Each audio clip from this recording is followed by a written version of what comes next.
how can we expect students to grow as capable people who will challenge the world order when in their classrooms they are cornered to textbook perspectives and they're scolded or dismissed for questioning certain ideals or practices? Yes, I think that's a wonderful question, and that's where the imagination and innovation of educators such as you have to come into play. I have interacted with many faculty in universities and schools where these issues have repeatedly come up, and unfortunately, the much of our education system in India is still textbook bound, as you point out, and is confined to a rigid syllabus. And students are tested only on what they can remember from that syllabus on rote learning. So this has to be changed. A change has begun in many places. There are progressive institutions, there are progressive schools and colleges where these methods are being tried out.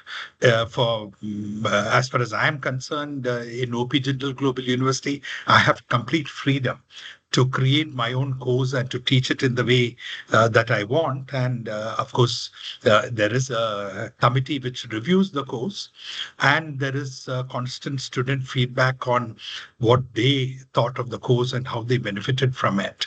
But there is a lot of freedom which is given to faculty, which can be creatively used. Sometimes, even when such freedom is given, unfortunately, faculty, because of their past experience, fall back into the lecture mode and into testing students' knowledge rather than their ability to critically analyze. In today's world, information is at fingertips. Anybody can do a Google search and get as much information as they want. But how to understand that, how to analyze that, how to distinguish between what is fake news, what is real, what is bias, what is a prejudiced story being put out, and how to properly assimilate the right lessons from all that information that is available so easily in the world. This is the task of the modern educator, and that is what we should all try to do in our lives. All right, sir. May I ask you another question? Would you Uh, like to uh, introduce yourself also, Dia? Where are you? yeah, What do you do? I'm actually a student. I live in Trivandrum Okay, and I study in 11th grade. 11th grade. Okay, Yes. good. You have a bright future ahead of you. Challenge Thank you so much. the existing practices. Yes, sir. And as a student, I have experienced the pressure of getting as many A1s as there is possible. And schools are simply factories that produce students who are capable of getting a 99%, a 98%.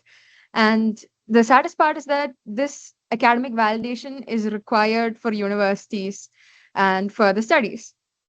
Amidst all of this, we spend over 5 hours every day after school studying just to increase our grades. And amidst this pressure, how can students and teachers find time for discussion, debate, and deliberation over important global matters and to bring in that diverse perspective in class when all we are focused on is grade? Yeah, I think you raise very valid points. And as a student, I understand that you don't have too much freedom to change things. But you must try and find every opportunity and seek every opportunity that you can outside your school hours and whatever else homework and other things that you need to do. And anyway, please remember that you're young and there's a long life ahead of you. As you go into college and to university, you will have more freedom, you will have more flexibility, and you can choose in the best way possible. You can choose the best institutions where you will have opportunity to pursue your interests in the broadest manner possible. Let me just say two things here. One, if you take a country like the US, and I have lived there, I've worked there, I've interacted with many people there, the experience is that students who come from India and China, who often have gone through a rote learning experience, also do well in the American system.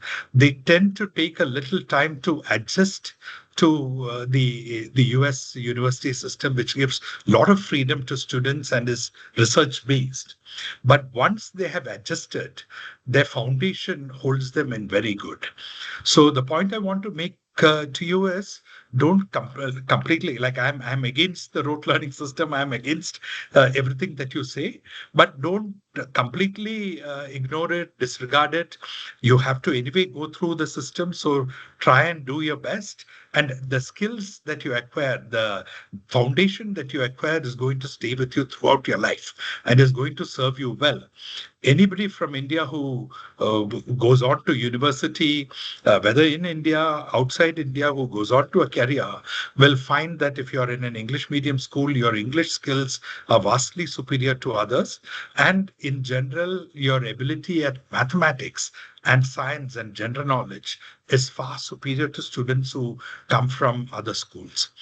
Where we lose out, where we miss, is what I said earlier, the ability to critically think, the ability to analyze, the ability to independently research, and to develop a holistic interest in the world around us, to have wide interests and to pursue those wide interests and to try and develop your knowledge in each one of those so that as you grow older, as you go on to more and more larger responsibilities, you can ask what to do and you can decide for yourself what to do, etc. So there is also the concept of a flipped classroom, which I'm sure most educators here would be familiar with, wherein the idea is that students should stay at home and read and learn and on their own. But the classroom should be a venue for debate, a venue for discussion, and a venue for interaction among students as well as between the teacher and the students. And this is the way you build the ability to think independently, to understand issues, to debate issues, and to articulate your independent viewpoints. Thank you. Okay, sir, how do you envision the role of the Indian educators in contributing to a more peaceful and cooperative global society? Look, I think we have to start from home. And India has enough challenges of our own, and we have enough diversity within us, which we need to bridge and where we need to build harmony amongst ourselves. India aspires to be a great power on the world stage, but I firmly believe that you cannot be a great power if you are divided at home. If there are tensions, if there is conflict amongst ourselves at home. So build that foundation for peace has to be built at home. It has to be built in homes. It has to be built in schools. It has to be built in communities, and it has to be built across India. I mean, it is ridiculous that even now in 2025, 75 years after we became a republic, we are still people of one state oppose another state. They don't want workers from another state to come in. There are language issues, etc., which divide us, not to mention even more serious issues such as water, all of which we should be able to sit down and resolve amongst ourselves.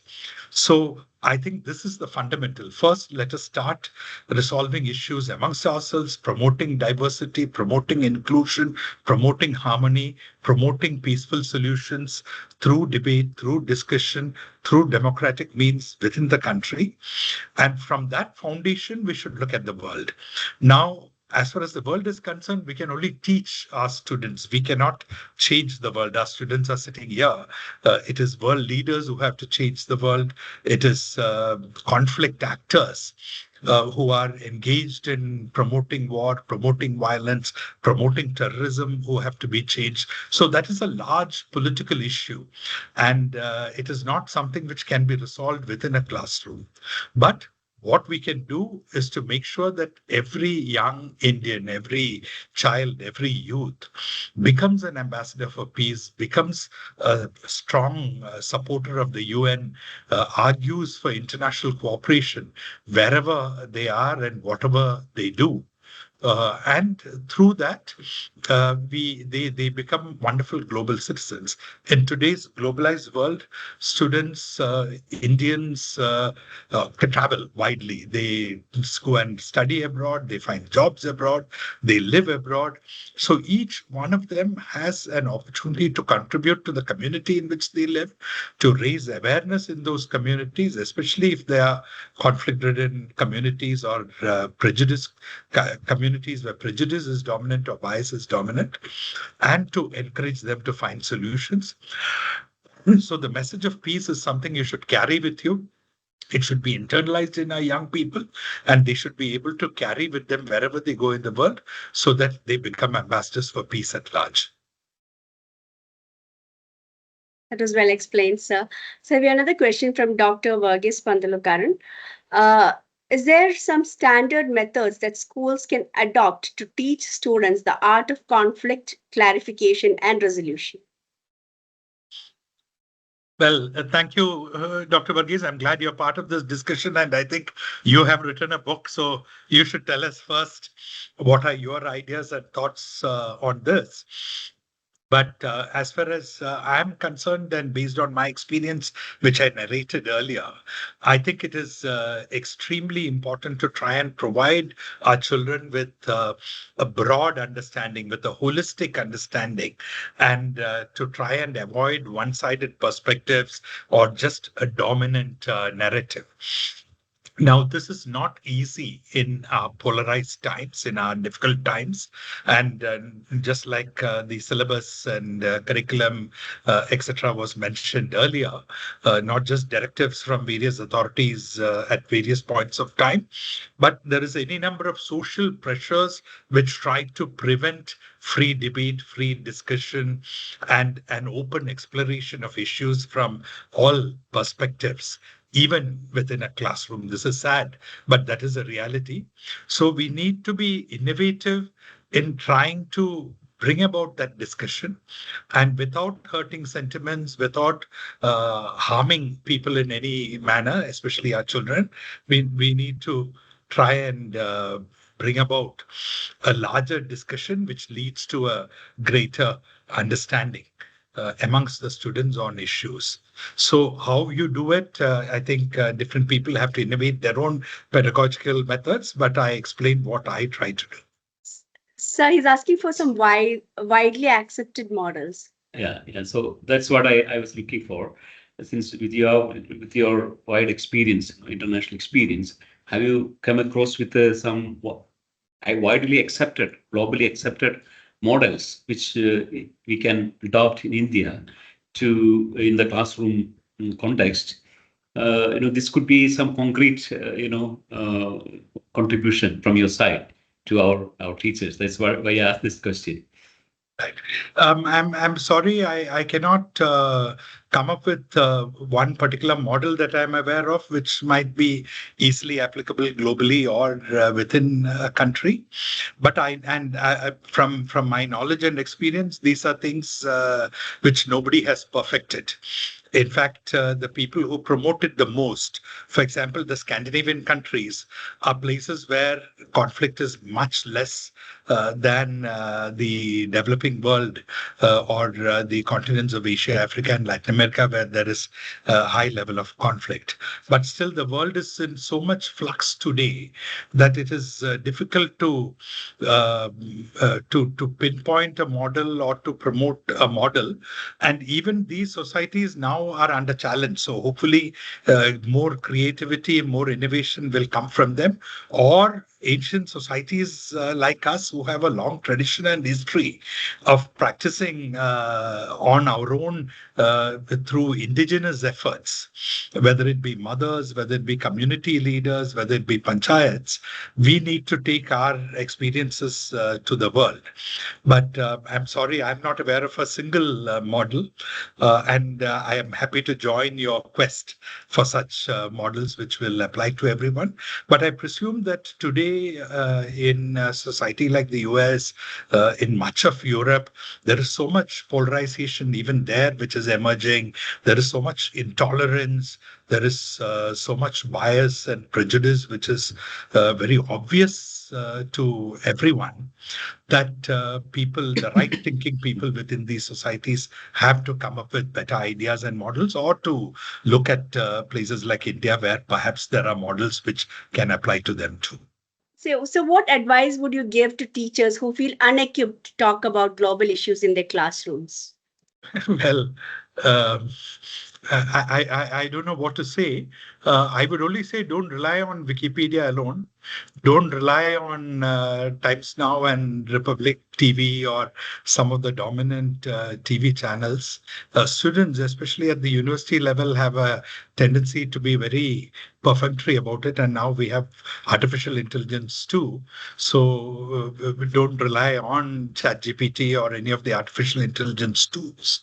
It is important to learn on your own, and it is important, as I said, to look at all sides of the issue and to condition yourself to look for bias, condition yourself to look for prejudice. I, as a person who has worked as a journalist, then as a diplomat, now I'm an educator.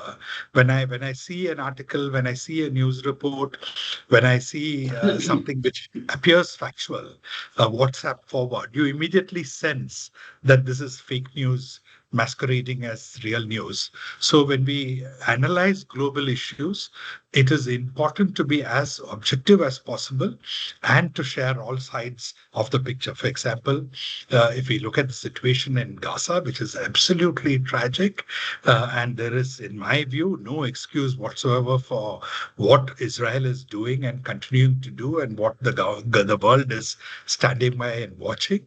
But still, it is important to study the history, and it is important to understand the origins of the dispute, the origins of Israel, and the cause of the Palestinians, or the grievances of the Palestinians, if we have to move towards a better understanding as well as solution for the dispute.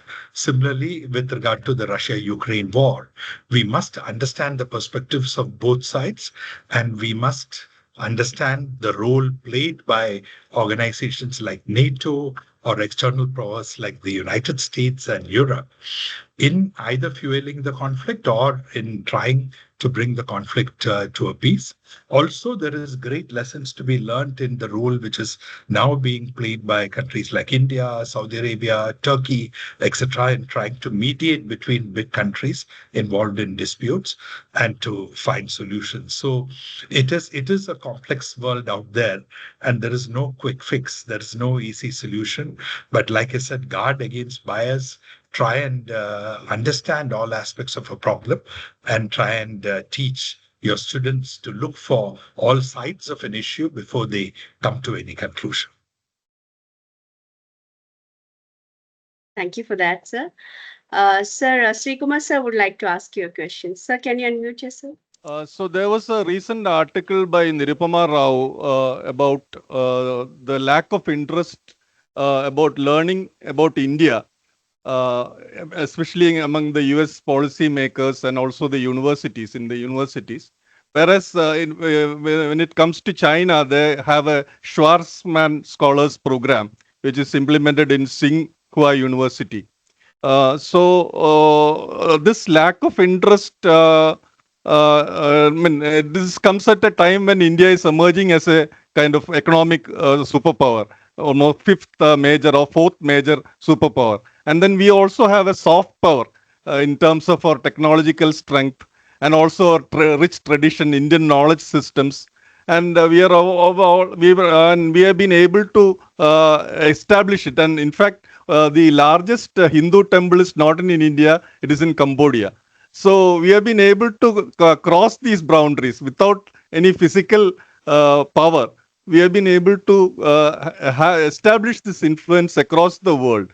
But this interest in studying about India, or that Indian culture and tradition, no, that is seems to be lacking. That is what Nirupama Rao has herself has written.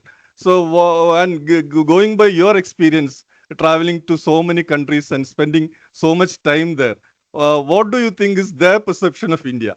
How do they see India from, I mean, through their eyes? What is the perception of India that they have? And what is that we would like to change? Well, this question has many aspects to it. First of all, let me say that I agree with Nirupama Rao in the sense that there is much greater emphasis on Chinese studies, on Japanese studies, etc., than Indian studies in the US in particular, but maybe across the world. Even in South Asia, it is worth having a study to see how much our South Asian neighbors study us. But here we have to be realistic that, the question can be asked in the reverse. How many Indian institutions study China? What do Indian institutions focus on? What does our curriculum, what does our various aspects, various books and textbooks and all focus on? We are very Eurocentric. Because we were a British colony, it is UK that we know the most.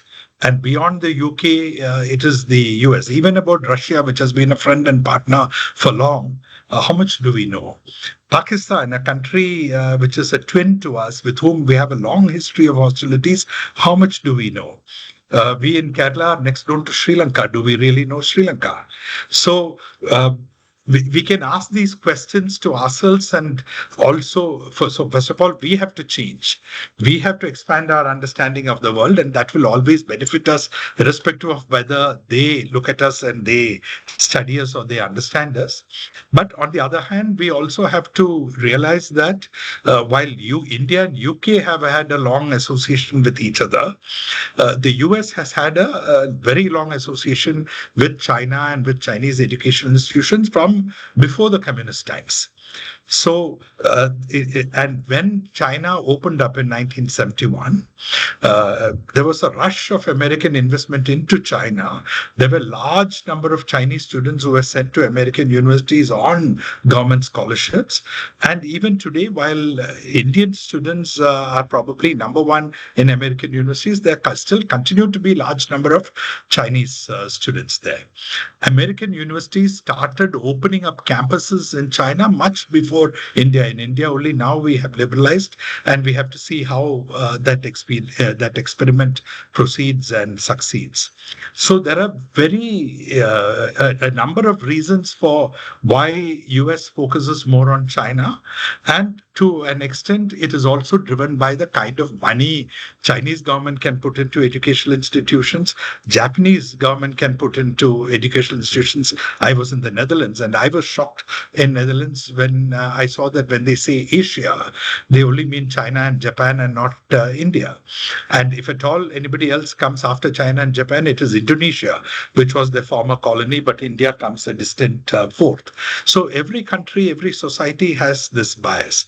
But to go back to the last part of your question, the world sees India very positively. The world likes India. The world which knows India appreciates our democratic experiment, appreciates our success in nation building, and appreciates our commitment to certain fundamental values. A problem arises in the world's image of us when we detract from those values. And we have to realize that nobody loves a country blindly. Like you may be a great fan of the US, but you can still very strongly disagree with a lot that the current administration is doing or what is happening in the US today. Same is the case with Europe, with any country that you take as an example. Even in our neighborhood, Pakistanis as individuals are nice people, are good human human beings. They're very similar to us. But when politics comes in, when policies come in, when very difficult, sensitive issues like terrorism come in, then there is no meeting ground and there is arguments, etc.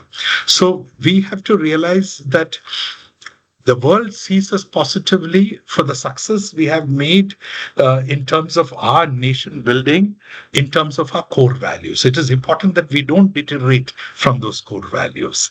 It is ultimately, if India wants to earn greater respect from the world, the answer is not to go around the world tom-tomming that I am a great man, or saying that I want a seat in the UN Security Council, or I've arrived as a major power in the stage. We need to approach the world with humility.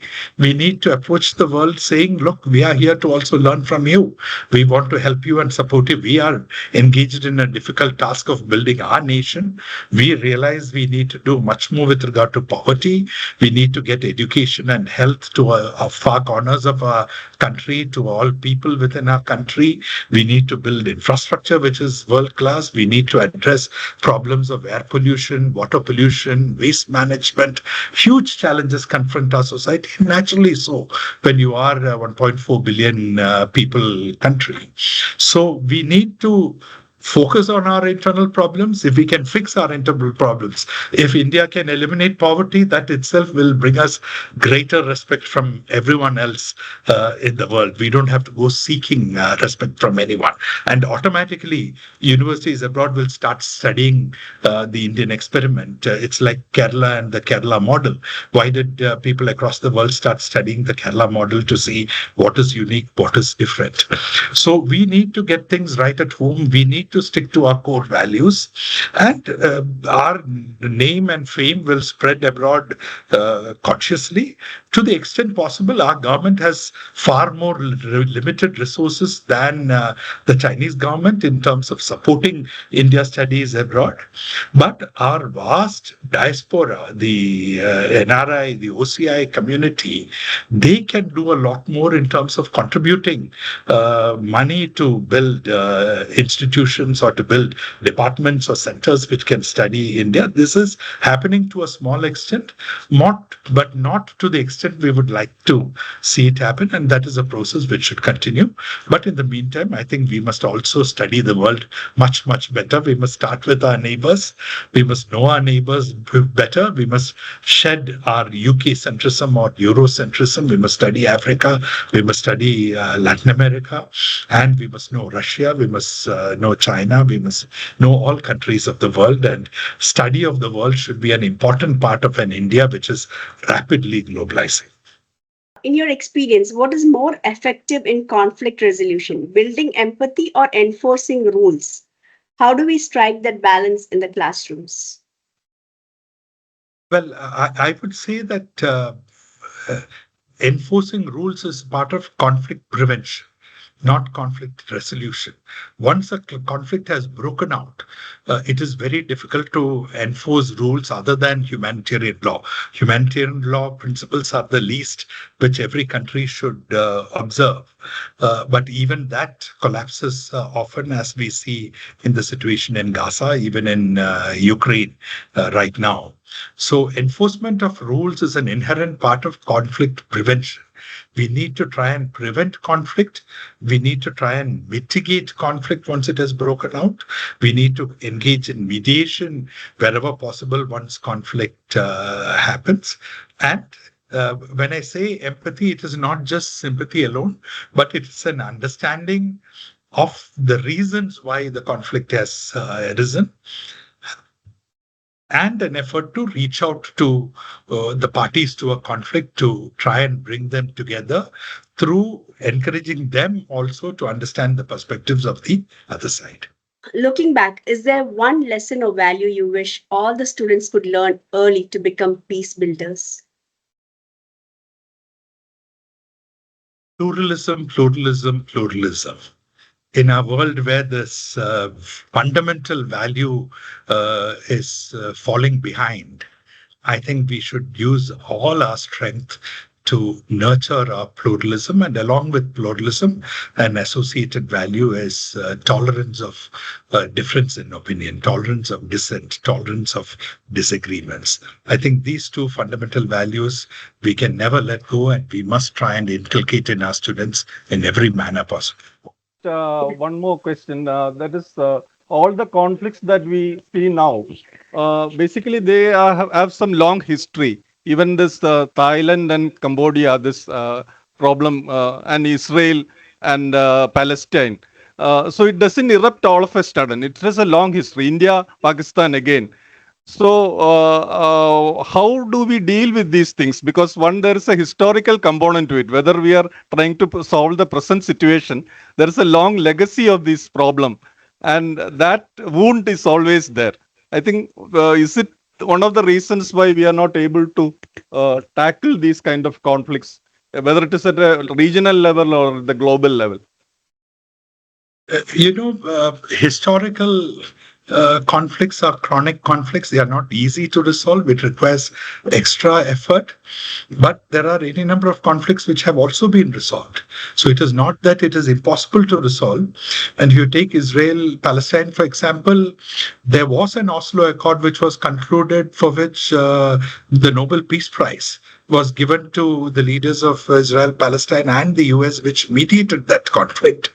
The problem is when countries who agree to something fall back from that agreement and refuse to implement it anymore. So, finding the solution is not the difficult part, or is not just the difficult part, but also getting countries to continue to stand by those conflict principles and to see the future over the long term, to see that their benefit lies in peace and in collective coexistence, in cooperation with each other, than in resting on the wounds and the memories of the past.